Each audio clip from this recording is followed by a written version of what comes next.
तो स्टूडेंट्स ये वाली जो डेफिनेशन है, कई बार क्या वो क्या है, फ़ोन डिस्चार्ज हो गया था, इस वजह से वो एक वीडियो थोड़ा से बन पाया, वापस इसको चार्ज किया मैंने। इसमें जो डेफिनेशन को समझते हैं अपन क्वांटिटिवली द, इसमें कहा है an electric current in a conductor, an electric current in a conductor across an area held perpendicular to the direction of flow of charge. Electric current in a conductor across an area, यानी कोई भी electric current है किसी भी conductor में across an area held perpendicular, यानी area जो है ना वो क्या होगा, परपेंडिकुलर होगा।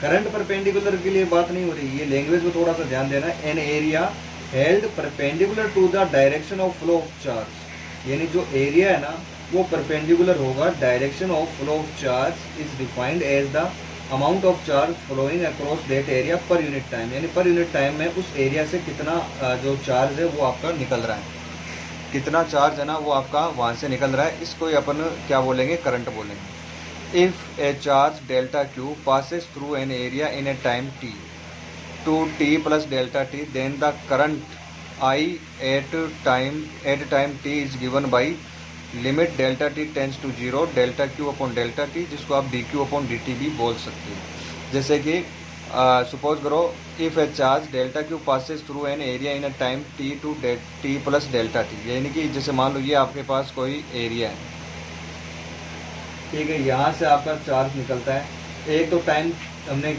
टी काउंट किया और फिर दूसरा जो टाइम हो गया टी प्लस डेल्टा टी। तो इतने टाइम में ये जो डेल्टा टी टाइम का जो डिफरेंस आया है, इतने टाइम में अगर ना डेल्टा क्यू चार्ज निकल गया तो इन दोनों का जो रेशियो लेंगे डेल्टा क्यू और डेल्टा टी का, तो वो आपका किसके इक्वल होगा, एवरेज करंट के इक्वल होगा। अगर आपको इंस्टेंटेनियस करंट चाहिए तो limit delta T tends to क्या करना पड़ेगा, जीरो करना पड़ेगा, जिसको अपन क्या बोलते हैं, D Q upon D T. यानी एक फिक्स पर्टिकुलर टाइम पे बताओ करंट कितना है, तो उसको अपन किससे रिप्रेजेंट करेंगे, D Q upon D T से रिप्रेजेंट करेंगे। अच्छा, आगे क्वेश्चन में आपको दे रखा है if the current is steady, steady का मतलब है करंट आपका कम ज़्यादा बिल्कुल ही नहीं हो रहा, एक जैसा करंट आपका पास हो रहा है। The rate of flow at of charge does not change, यानी कि जो rate of flow of charge है ना, चार्ज के फ्लो होने की जो रेट, अगर इसका मतलब ये हो गया कि हर एक सेकंड में 10 कूलम चार्ज निकल रहा है, तो फिर हर एक सेकंड में अगर 10 कूलम ही निकल रहा है तो इसका मतलब ये हुआ कि करंट आपकी क्या है, स्टेडी है, यानी कि करंट आपका कंटिन्यूस है, कम ज़्यादा नहीं हो रहा है। उस केस में अपन फॉर्मूला ये काम में लेंगे Q upon T, electric charge upon time, इससे अपन है ना इलेक्ट्रिक करंट है वो अपन फाइंड कर सकते हैं। Where Q is the charge, और ये ठीक है, ये पढ़ लेना। Lightning, lightning which is the flow of electric charge between two clouds, यानी कि लाइटनिंग जो अपन आकाश में जो बिजली वगैरह देखते हैं, तो क्लाउड होते हैं, एक बार पॉजिटिव होता है और एक बार नेगेटिव चार्ज होता है। जब वो दोनों पास में आते हैं तो चार्ज एक जगह से दूसरी जगह पे फ्लो होता है। जैसे कि नेगेटिव क्लाउड जो है ना, उससे चार्ज निकल के पॉजिटिव क्लाउड के पास चला जाता है, तो उससे वो जो चार्ज है ना, एक जगह से दूसरी जगह पे जब चार्ज एक जगह से दूसरे बादल पे जाते हैं, उसको अपन क्या बोलते हैं, लाइटनिंग बोलते हैं। वो चमकते हुए जाते हैं, उनमें हीट होती है और एक चमक पैदा करते हैं, चमकते हुए जाते हैं। तो lightning which is the flow of electric charge between two clouds and और from a cloud to the earth.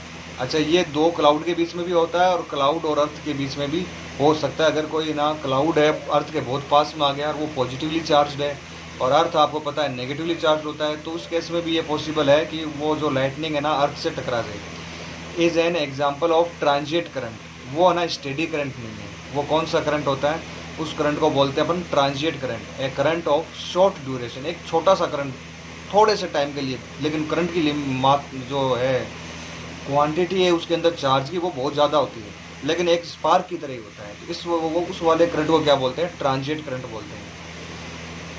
But the charges flow in steady manner in device like torch वगैरह है, तो उसमें करंट है ना, जो चार्ज है ना वो एक स्टेडी मैनर में फ्लो होते हैं, कम ज़्यादा कर नहीं सकते अपन। सेल ड्राइवन क्लॉक वगैरह ये सारे वो ना स्टेडी करंट प्रोवाइड करवाते हैं। अब इसके बाद में अपन बात करते हैं इसकी जो स्टूडेंट्स SI यूनिट जो है चार्ज की, उसके बारे में अपन बात करते SI unit of current is ampere. Current की जो SI यूनिट है वो क्या होगी आपकी, एम्पियर होगी। और if 1 coulomb of charge crosses N area in 1 second that the current through that area is 1 ampere. यानी 1 कूलम का चार्ज अगर 1 सेकेंड में फ्लो हो जाता है तो उस उतने करंट को अपन क्या मान के चलेंगे कि उतने करंट को अपन 1 एम्पियर मान के चलेंगे। तो here you can see that ये है आपका 1 ampere is equal to 1 coulomb upon 1 second. Okay, तो 1 एम्पियर की दूसरी जो स्मॉल यूनिट है वो आपकी ये भी हो सकती है कि कूलम का जो यूनिट है,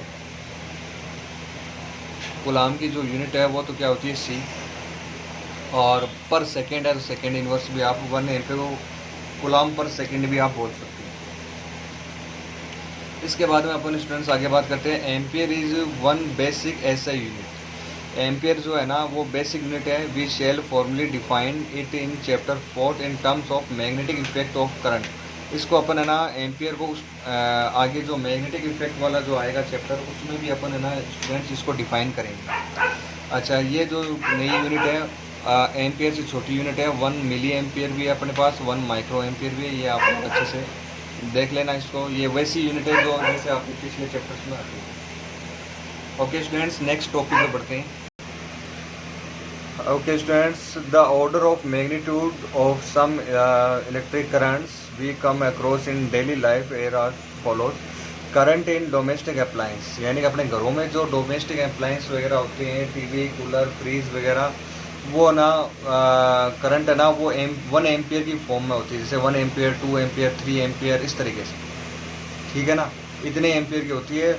जो ज़्यादा से ज़्यादा ये मान के चलो आप, जो हैवी मोटर वगैरह होती है ट्यूबवेल वगैरह में, वो है ना लगभग 6 एम्पियर की, 5 एम्पियर की, इस तरीके की होती है। तो ये ना ओनली अपने घरों में तो ना इतने एम्पियर से काम चलता है। ऐसा नहीं है आप ना घर पे ना आपके पास है ना घर पे देख लेना, ऐसा कोई आपको ना इंस्ट्रूमेंट ही नहीं मिलेगा जो 5 एम्पियर पर काम करता हो। ये स्मॉल एम्पियर पर काम करते हैं, 1 एम्पियर की रेंज तक की काम करते हैं। Current carried by lightning, lightning जो यानी आकाश में जो बिजली वगैरह चमकती है उसमें ना करंट लगभग 10 की पावर 4 एम्पियर की ऑर्डर का होता है। यानी कि वहाँ पे ना ऐसा कोई 1 एम्पियर 2 एम्पियर की बिजली नहीं होती है। बिजली जब चमकती है उसमें 10 की पावर 4 एम्पियर का तक का करंट होता है, यानी हाई लेवल का करंट। और चार्ज जितने ज़्यादा होंगे करंट उतना ही ज़्यादा होगा।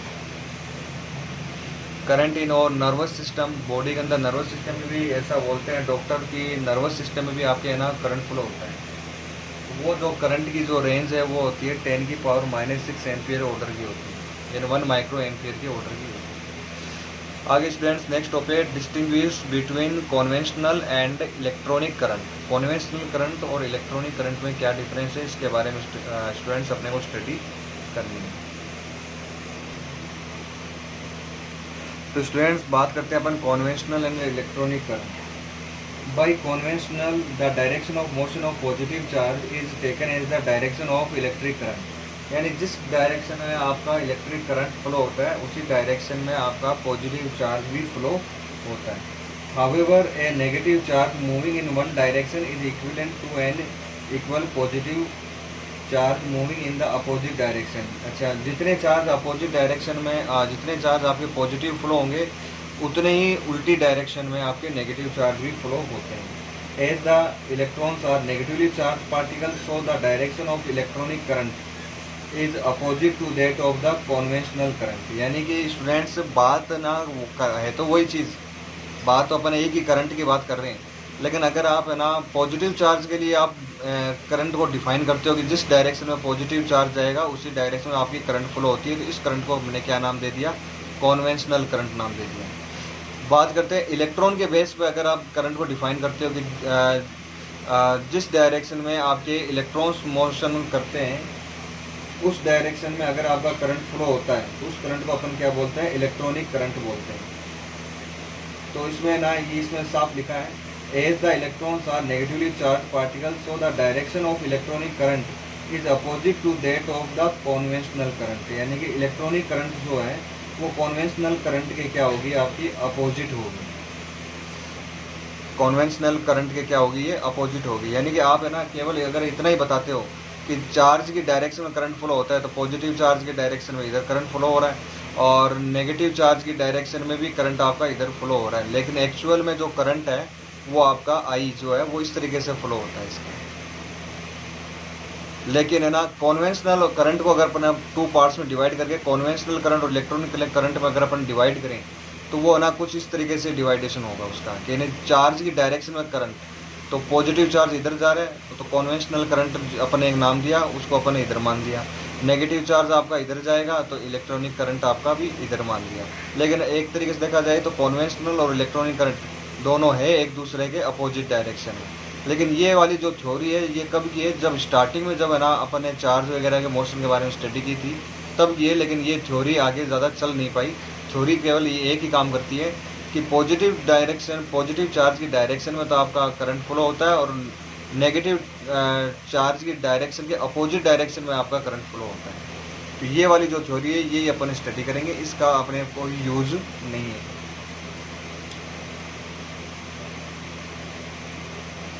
इसके बाद में स्टूडेंट्स बात करते हैं अपन electric current is a scalar quantity. अच्छा ध्यान में रखना स्टूडेंट्स, जो इलेक्ट्रिक करंट है वो आपकी एक स्केलर क्वांटिटी होती है, यानी कि इलेक्ट्रिक करंट वेक्टर क्वांटिटी नहीं होती। चलो इसको थोड़ा सा स्टडी कर लेते हैं। ऑल्दो इलेक्ट्रिक करंट है तो बहुत मैग्नीट्यूड एंड डायरेक्शन। देखो करंट में ना दोनों चीज़ें होती हैं, करंट में आपका मैग्नीट्यूड भी होता है और साथ में क्या होती है इसकी डायरेक्शन भी होती है। तो ये ना एक वेक्टर क्वांटिटी होनी चाहिए थी लेकिन ऐसा नहीं होता है। अब ये वाली जो थ्योरी पढ़ लेना, मैं इसमें डायग्राम से आपको डायरेक्ट बता देता हूँ। होता ये है कि जैसे कि मान लो यहाँ पे एक 3 एम्पियर का आपने ना यहाँ पे एक वायर जोड़ दिया और ये वायर कितना हो गया 3 एम्पियर का। फिर दूसरा एक वायर जोड़ा, इसमें करंट फ्लो हो रहा है 4 एम्पियर का, और इन दोनों वायर के बीच में जो एंगल है वो हमने बना दिया 90 डिग्री। दोनों जो वायर है ना उन दोनों वायर के बीच में जो एंगल है वो कितना बना दिया 90 डिग्री है। अच्छा एक बात बताओ बच्चों, एक बार के लिए मैं मान लेता हूँ कि ये दोनों है ना वेक्टर क्वांटिटी है। करंट क्या मान लेता हूँ एक बार के लिए मैं, वेक्टर क्वांटिटी है। तो देखो वेक्टर क्वांटिटी है तो आपको ना ये फॉर्मूला याद होगा, A dot B is equal to magnitude of A magnitude of B cos theta. A और B, magnitude of A 3 ampere हो जाएगा, मैग्नीट्यूड ऑफ बी 4 एम्पियर हो जाएगा। थीटा आपको कितना दे दिया है मैंने यहाँ पे 90 डिग्री दे दिया। कोस 90 की वैल्यू क्या होती है 0 होती है। तो इसके हिसाब से वेक्टर थ्योरी के हिसाब से इस दोनों में अब आपका करंट है ना, यहाँ पे करंट कितना होना चाहिए 0 होना चाहिए। लेकिन बच्चों करंट 0 नहीं होता है। आप चाहो तो घर पे ना एक्सपेरिमेंट करके देख लेना, कोई 2 वायर ले लेना करंट के और दोनों को 90 डिग्री पे ऐड कर देना और हाथ लगा के चेक कर लेना कि करंट 0 होता है या नहीं होता। चलो स्टूडेंट्स अपन नेक्स्ट जो आगे का टॉपिक है वो उसके बारे में स्टडी करते हैं। अच्छा इसका मतलब ये हो गया कि करंट का जो फ्लो है ना वो वेक्टर के जो रूल्स है उसको फॉलो नहीं करता है, इसलिए अपन मानते हैं कि ये क्या है कि scalar quantity not a vector. Students आगे का जो अपना टॉपिक है वो है maintenance of steady current in a circuit, यानी सर्किट के अंदर जो स्टेडी करंट है वो कैसे मेंटेन करें। यानी करंट तो आपका कम ज़्यादा हो सकता है, तो ऐसा क्या करें कि करंट आपका कंटिन्यूस रहे, करंट आपका कम ज़्यादा ना हो। तो देखो maintenance of steady current in a electric circuit, इसके बारे में पढ़ते हैं अपन।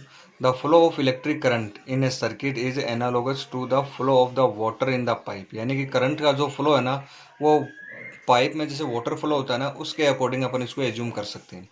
As shown in the figure 3.4, नीचे एक फिगर दिखाएंगे आपको भी। Suppose we want to maintain a steady flow of water in a horizontal pipe from A to B. As pressure at A is higher than that B, so water flows spontaneously from the upper tank to the lower tank. देखो एक tank ऊपर लगा हुआ है और एक tank नीचे लगा हुआ है। चलो इसको डायग्राम से समझते हैं अपन। देखो ये डायग्राम है,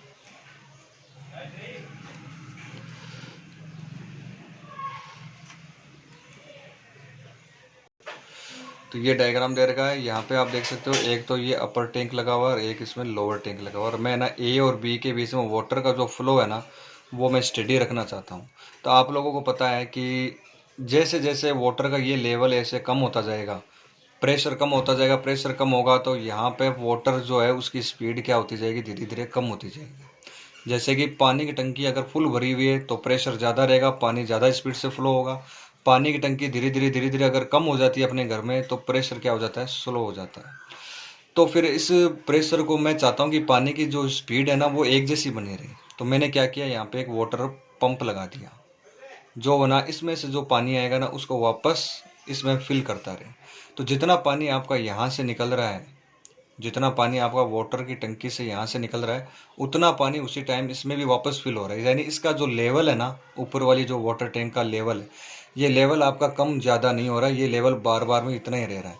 अगर ये लेवल सेम रहेगा तो क्या होगा कि आपके ए और बी के बीच में जो वाटर है ना वो कंटिन्यूसली स्टेडी होगा और एक जैसा वाटर आपका लगातार फ्लो होता रहेगा। लेकिन इतना काम करने के लिए अपने को करना क्या पड़ा, मुझे एक वाटर पंप लगाना पड़ा, जो ना मतलब यहाँ से जो वाटर है इसको फोर्स लगा के वापस इधर फिल करता रहेगा। तो ये यानी मेरे को ना एक ऐसी डिवाइस यहाँ पे यूज़ करनी पड़ी। अब इलेक्ट्रिक सर्किट में अपन भी ना ऐसी डिवाइस यूज़ करेंगे, देखो इस तरीके से। तो स्टूडेंट्स यहाँ पे अपने पास है a steady flow of electric current in a conductor is maintained in a similar way. जिस तरीके से वाटर है ना उसको अपन ने मेंटेन किया था, वैसे आपको इलेक्ट्रिक करंट जो है उसको अपन मेंटेन कर सकते हैं। Positive charge flows spontaneously in a conductor from higher potential to lower potential in the direction of electric field. देखो होता ये है, जैसे ये डायग्राम आपको दे रखा है, ये एक पॉजिटिव पोटेंशियल और एक नेगेटिव पोटेंशियल है। तो पॉजिटिव चार्ज आपका ऐसे ना फ्लो होता रहता है, ठीक है। अगर अपन चाहते हैं कि ये पॉजिटिव चार्ज आपका कम ज़्यादा फ्लो ना हो, तो हमने यहाँ पे क्या लगा दी, एक बैटरी का यूज किया। यानी जैसे वाटर पंप था वैसे बैटरी जो है वो क्या आपका चार्ज पंप है। यानी लगातार ये चार्ज है ना एक जैसा चार्ज लगातार कंटिन्यूसली वो प्रोवाइड करता ही रहेगा कंटिन्यूस। यहाँ पे अगर आप चेक करोगे ना पोटेंशियल डिफरेंस, तो जैसे कि 5 वोल्ट आ रहा है तो आपको 5 वोल्ट मिलता रहेगा। तो ये जो डिवाइस है जैसे वाटर पंप, ये डिवाइस जो है ना बैटरी, ये बैटरी ही एक ऐसी डिवाइस जो है जो कि लगातार जो चार्ज को ना करंट को है स्टेडी करंट प्रोवाइड करवाती है। बैटरी जो है वो क्या प्रोवाइड करवाती है, स्टेडी करंट प्रोवाइड कराती है। ये जो थ्योरी है ये आप लोग पढ़ लेना, इसमें कोई ज़्यादा खास तो कोई डिफ़िकल्ट चीज़ मेरे को लग नहीं रही, ये आप लोगों को समझ में आ जाएगी, कोई ज़्यादा बड़ी बात नहीं। अब बात करते हैं अपन इलेक्ट्रोमोटिव फोर्स। देखो ये जो है ना बैटरी है ये ना चार्ज को फोर्स लगा के उसको इधर से ला के और इधर धकेलती है। इस फोर्स को अपन ने क्या नाम दिया, इलेक्ट्रोमोटिव फोर्स नाम दिया। अब एक्चुअल में इलेक्ट्रोमोटिव फोर्स यानी कि ईएमएफ ये है क्या चीज़, और ये तो अपन ने जैसे कि नॉर्मल जो देसी लैंग्वेज में अपन ने, ये देसी लैंग्वेज है इलेक्ट्रोमोटिव फोर्स, ऐसा कोई फोर्स अब एक्चुअल में है नहीं अपने पास, ऐसा कोई भी फोर्स नहीं है। ईएमएफ है क्या, इसकी अपन स्टडी करेंगे। हाँ, एक देसी लैंग्वेज में अपन समझ सकते हैं कि भाई चार्ज को ये फोर्स लगा के और इसको इधर लेके आ गया, तो यानी कि ये इलेक्ट्रोमोटिव फोर्स है ना ईएमएफ प्रोवाइड करवा रहा है। तो अगर अपन सिंपली अगर अपन इसको समझना चाहें तो ठीक है भाई ये फोर्स है और इस तरह की, लेकिन इसकी वर्किंग कैसे होती है, एक्चुअल में ईएमएफ क्या होता है, इसकी अपन स्टडी करेंगे।